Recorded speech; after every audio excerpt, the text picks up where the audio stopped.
history, we are told that in the 1600s, two elders from the Asuna clan by name Ejakon and Frimpong Ekon and some female family members migrated from a village called Akookere to this village now called Agogo.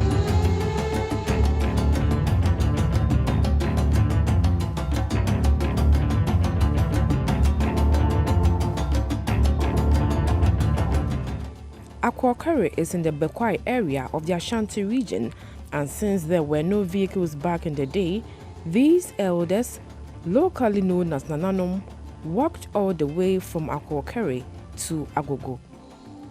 As they walked through the forest, climbing hills and mountains, they came to meet a clean stream which was very cool and refreshing. They exclaimed in the local parlance, "Ah, yabre, yagogo," meaning we are weak, tired and exhausted.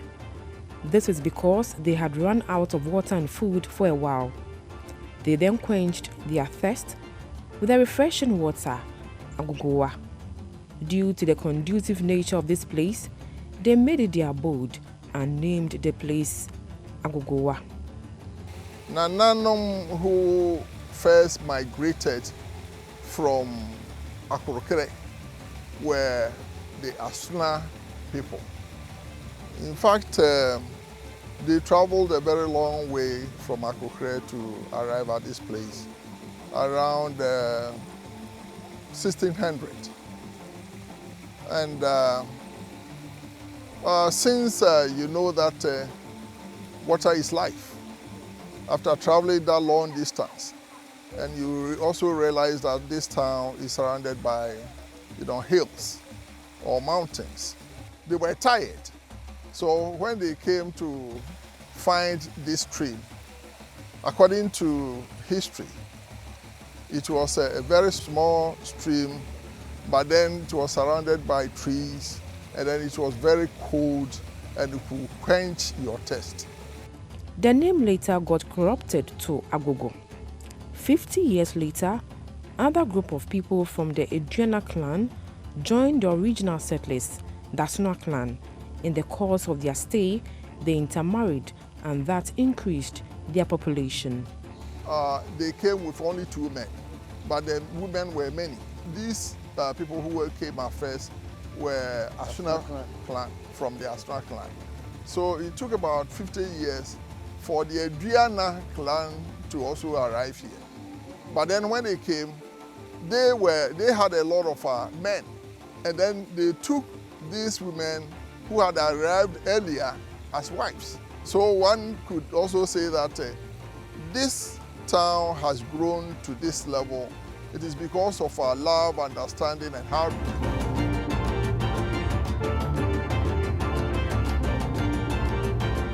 For its role, some may assume that the stream will be revered and seen as a source of spiritual water and resorted to for other ritual purposes. But residents say, apart from serving a purpose for the early settlers, it is currently not used for any spiritual purposes.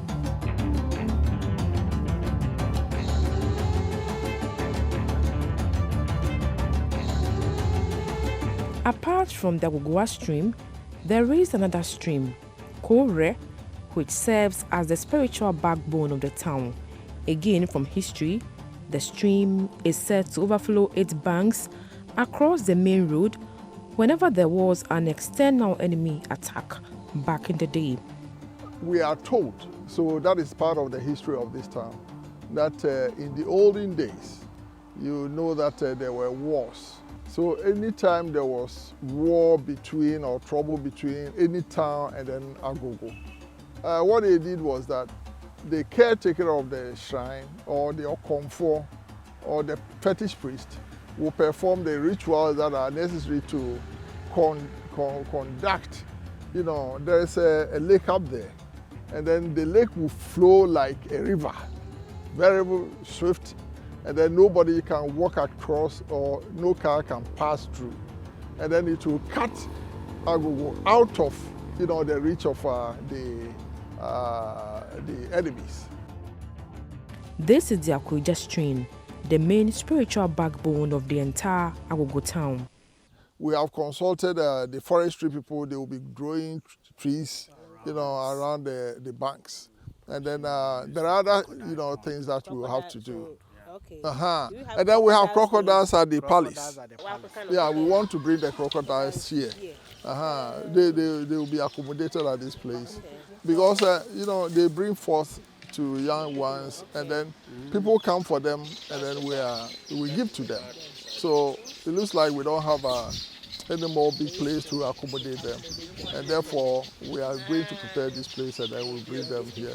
So a tourist site.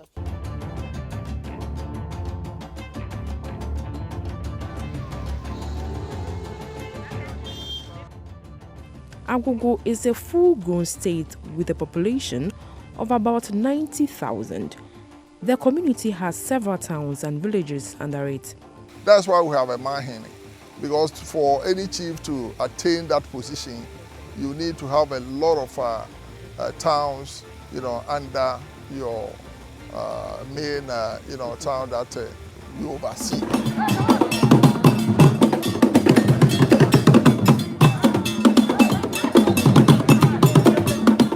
The people of Agogo celebrate the Akweja Siakwan Festival, which is a festival of peace, thanksgiving, love and harmony among the communities.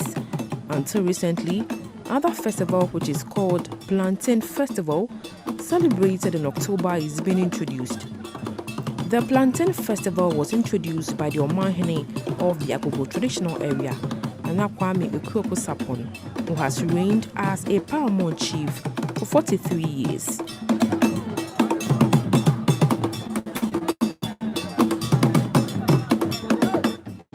Wednesdays are set aside as a Wekudai in Ashanti. Chiefs observe this day as sacred, where sacrifices are made for the gods and ancestors. Sub-chiefs also come to pay homage to the occupants of paramount stools and perform other duties, such as settling disputes, among others. This is a typical Wekudai in the Ashanti Agogo Palace.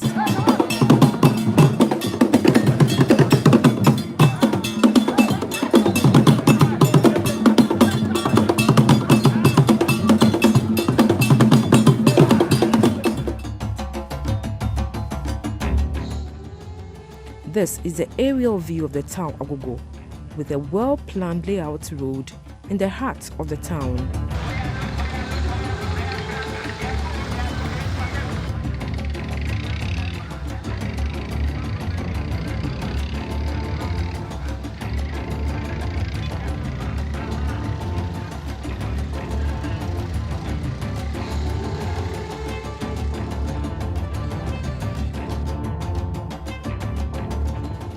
Agogo is uniquely hilly landscaped, hence the name naturally walled town.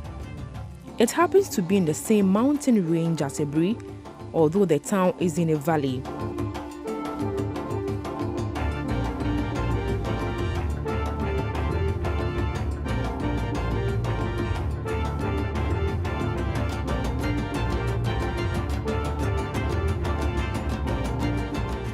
Agogo schools include junior high schools, senior high schools and tertiary institutions. The Basel Missionary was established in 1928. The first nursing training school in Ashanti was also established in Agogo in 1928.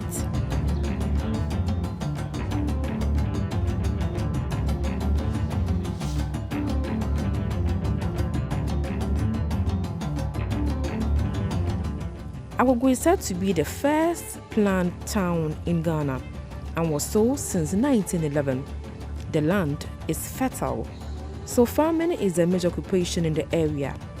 Cocoa, watermelon, tomatoes, mushroom and other crops are grown on a large scale here. Plantain also remains the major crop grown in the town, serving the entire nation and exported to neighboring West African countries such as Burkina Faso, Benin, Cote d'Ivoire and Togo. The naturally walled town Agogo in the Ashanti area and that Nana Okuako Sapon gained a lot of popularity for good reasons until the Fulani herdsmen saga. Today, the town is once again alive due to its large-scale plantain production.